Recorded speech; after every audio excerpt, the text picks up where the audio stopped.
Hello everyone, કેમ છો બધા? હું આશા રાખું છું કે તમે બધા મજામાં જ હશો. હું છું ડોક્ટર ભાવિકા, ફિઝિકલ થેરાપિસ્ટ, અને આજે હું ટોપિક લઈને આવી છું કે ફિક્સ કરો તમારું પોસ્ચર ખાલી 30 સેકન્ડમાં. તો પહેલા આપણે સમજીશું કે પોસ્ચર શું છે. તો જ્યારે તમે બેસો છો, ઊભા રહો છો કે પછી ચાલો છો, ત્યારે તમારા બોડીનું જે અલાઇનમેન્ટ હોય છે ને, એને પોસ્ચર કહેવાય છે. તો જો આ પિક્ચરમાં કયું પોસ્ચર તમને ગુડ પોસ્ચર લાગે છે, કે એટલે કે કયા પિક્ચરમાં તમને બોડીનું અલાઇનમેન્ટ છે એ ગુડ લાગે છે?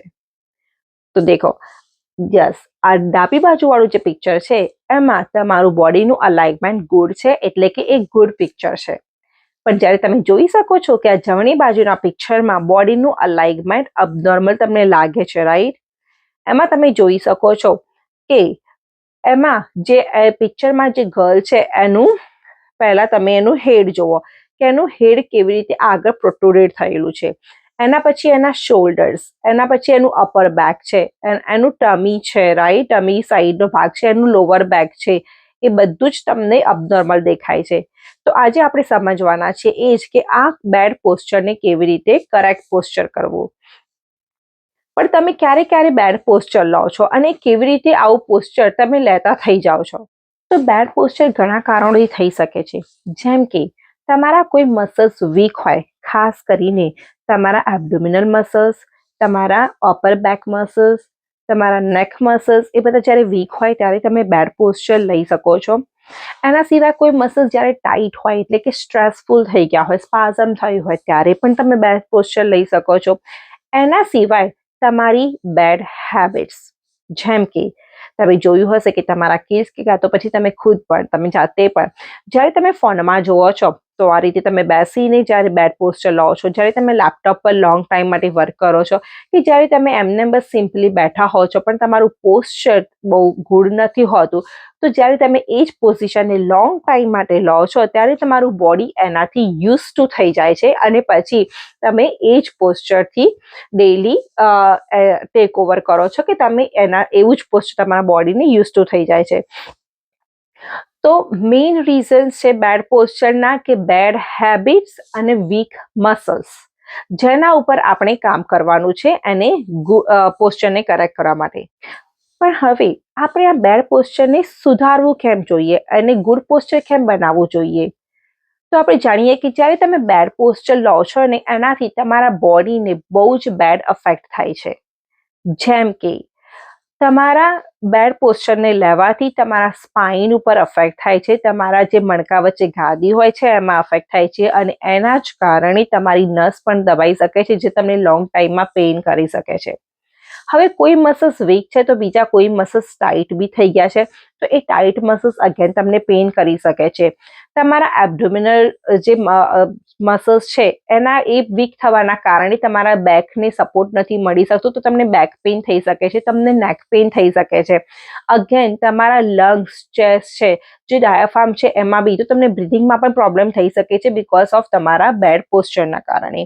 તો આ બધી બેડ અફેક્ટ તમારા બોડીને થઈ શકે છે, અને એના જ કારણે તમને ચાલવામાં, બેઠવા, ઉઠવામાં પણ પેઇન થઈ શકે છે. તો આ પોસ્ચરને કરેક્ટ કરવું બહુ જ ઇમ્પોર્ટન્ટ છે. તો ફ્રેન્ડ્સ, હવે આપણે આ બેડ પોસ્ચરને ખાલી ફ્યુ સેકન્ડ્સમાં કેવી રીતે ફિક્સ કરીશું, ચલો આપણે પ્રેક્ટિકલી જોઈએ. તો આપણે સ્ટાર્ટ કરીશું આપણા હેડથી, એટલે કે માથાથી. તો માથાનો ભાગ જે વધારે પડતો આગળ થઈ ગયો છે એને આપણે પાછળ લઈ જવાનો છે. તો તમે જોઈ શકો છો કે જ્યારે તમારું હેડ આ રીતે હોય છે તો તમે એને આ રીતે પાછળ લઈ જવાનું, જે કે એને તમારી જે છીન છે એને તમારા ચેસ્ટ સુધી લાવવાની છે. તો એ રીતે તમારે ટ્રાય કરવાનું છે, પહેલા ચીન ટુ ચેસ્ટ. તો જ્યારે આ રીતે છે તો એને આ કરવાનું છે. હવે આ થયું તમારું માથાનો ભાગ, જેમ કે તમને કોઈ અહીંયા ઉપરથી ખેંચી રહ્યું છે એમ તમારું માથું આ છે, તો એને ઉપર લાવો પહેલા.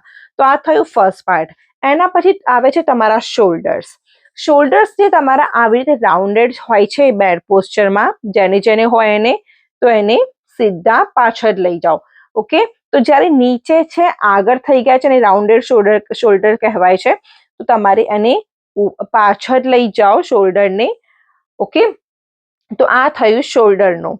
તો તમારા શોલ્ડર્સ પાછળ ગયા, તમારું હેડ આવી રીતે સીધું થયું, શોલ્ડર પાછળ ગયા. હવે તમારા ચેસ્ટનું આવે છે, કેમ કે તમને પાછળ જે ખૂંદ નીકળી ગયેલી છે, તો એના ખૂંદના કારણે જાણે તમે તમારા ચેસ્ટને ઓપન કરીને થોડી ઉપરની બાજુ કરો છો એ રીતે તમારે થોડું કરવાનું છે. ઓકે, તો એ થયું તમારા ચેસ્ટનો ભાગ. તો તમે જ્યારે શોલ્ડર પાછળ જાય છે ને ત્યારે તમારું ચેસ્ટ થોડી ઓપન થાય જ છે. તો આ રીતે તમારું posture most of the time correct થઈ જશે. અને પછી આવે છે તમારું એબ્ડોમિનલ મસલ્સ, એટલે કે તમારા પેટના સ્નાયુઓ. તો તમારા પેટના સ્નાયુઓને તમારે થોડા ટાઈટ કરવાના છે, લાઈક 20% જેટલા તમારે હોલ્ડ કરવાના છે. તો જ્યારે તમે તમારા સ્ટમક મસલ્સને હોલ્ડ કરશો, થોડા ટાઈટ કરશો, એના કારણે તમને તમારા બેકમાં સપોર્ટ મળશે અને તમારા જે પેલ્વિક બોન છે એ થોડા ઉપર આવશે. એ આવશે તમારા એબ્ડોમિનલ મસલ્સના ટાઈટ કરવાથી. એટલે તમારું જે લોઅર બેકનો જે બેક સાઈડનો જે એરિયા છે, જે પાર્ટ છે, એ બી બોડીનો ફિક્સ થશે. તો આ 4 પાર્ટ મેઇન તમારે ફોકસ કરવાના છે જ્યારે તમે પોસ્ચર ફિક્સ કરો ત્યારે. તો તમે જોઈ શકો છો આ પિક્ચરમાં તમે સ્પાઇન જોઈ શકો છો કે કઈ સ્પાઇન છે એ ગુડ પોસ્ચર છે અને કઈ બધી બેડ પોસ્ચર છે. તો ગુડ પોસ્ચરમાં તમે જોઈ શકો છો આ સ્પાઇનનો કર્વ, રાઈટ? આ કર્વ આવી રીતે નોર્મલ હોવો જોઈએ. તમારા ગળા બાજુનો, નેકનો એટલે કે તમારા મિડલ બેકનો અને તમારા લોઅર બેકનો, આ 3 કર્વ સ્પાઇનના છે એ નોર્મલ હોવા જોઈએ. એ જ્યારે વધારે પડતા હોય કે પછી એ કર્વ નોર્મલ ના હોય, એટલે કે એકદમ ઓછા હોય, ત્યારે એને અબનોર્મલ પોસ્ચર એટલે કે બેડ પોસ્ચર કહેવાય છે. અને એ બેડ પોસ્ચરથી અગેન તમારા બોડીમાં બેડ ઇફેક્ટ થઈ શકે છે. તો જ્યારે તમે તમારું પોસ્ચરને કરેક્ટ કરો, જે મેં કીધું એ વાળા સ્ટેપથી, તો તમારે ધ્યાન રાખો કે એ તમારા સ્પાઇનને તમારે ટુ મચ સ્ટ્રેટ પણ નથી કરી દેવાની. તમને રેગ્યુલર એટલે કે નોર્મલ ફીલ થવું જોઈએ. તો જ્યારે તમે તમારું પોસ્ચર કરેક્ટ કરશો, એ પોઝિશનને તમારે 10 સેકન્ડ સુધી એટલીસ્ટ હોલ્ડ કરવાની છે. કેમ કે આ રાઈટ, હવે તમારું પોસ્ચર કરેક્ટ નહીં થઈ જાય, તમારે આ પોઝિશન પછી છે ને 4 થી 5 વખત કે પછી 5 થી 6 વખત એટલીસ્ટ દિવસમાં તમારે કરવાનું છે. તો ગ્રેજ્યુઅલી ધીરે ધીરે તમારું બોડી એ કરેક્ટ પોસ્ચરથી યુઝ ટુ થશે. હું તમને 3 એક્સરસાઇઝ પણ બતાવું છું જે તમારા પોસ્ચરને કરેક્ટ કરવામાં હેલ્પ કરશે.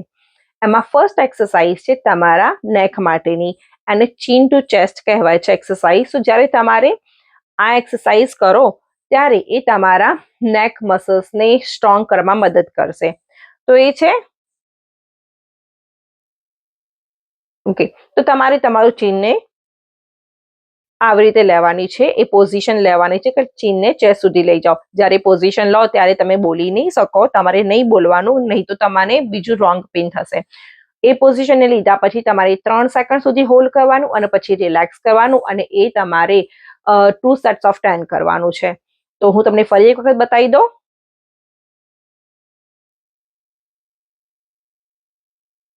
તો આ રીતે તમારે એ પોઝિશન લેવાની છે. બીજી એક્સરસાઇઝ છે તમારા અપર બેક માટે અને ચેસ્ટને ઓપન કરવા માટે. તો તમે આ રીતે કરીને પાછળ તમારે હાથ લઈ જવાના છે, એટલે તમારી ચેસ્ટ ઓપન થશે. તમારા શોલ્ડરને પાછળ લઈ જવાના. પાછળ જે બે સ્કેપ્યુલા મસલ્સ હોય છે, જે શોલ્ડર બ્લેડ મસલ્સ જે કહેવાય, શોલ્ડર બ્લેડ કહેવાય છે, એ બે તમારી પાછળ આમ ભેગી થશે. એ રીતે તમારે આ એક્સરસાઇઝ કરવાની છે. તો પાછળ તમારા બંને શોલ્ડરને લઈ જવાના છે, 3 સેકન્ડ સુધી હોલ્ડ કરો અને પછી રિલેક્સ કરો. તો આ એક્સરસાઇઝ પણ તમારે 2 સેટ્સ ઓફ 10 કરવાની છે. અને ત્રીજી એક્સરસાઇઝ છે તમારા હાથને ઉપર કરો આ રીતે, અને પછી આવી રીતે નીચે અને થોડી પાછળની બાજુ એલ્બો લઈ જાઓ.